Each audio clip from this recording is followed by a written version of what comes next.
I think research to understand the gut microbiome really needs to focus on doing clinical studies and capturing as much data as possible. The microbiome information is great. We can talk about microbes, we can assign information about who's there and what levels change, capturing how somebody's overall health changes, right? Because that's kind of the outcome that we're looking at.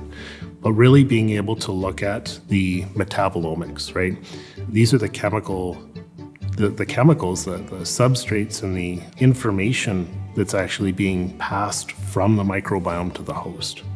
And we're starting to get some really unanticipated appreciation for how our body can listen to this communication. And that's really one of the things that I think we've excelled at, is by doing these clinical studies and captured not only the microbiome information, not only people reporting how their bowel movements have changed, but by stepping forward and getting the metabolomics work from the blood, we're now able to start putting these different pieces together to actually tell a story about how it's influencing the host. I think we're really on the cusp of starting to discover and unlock some of those secrets.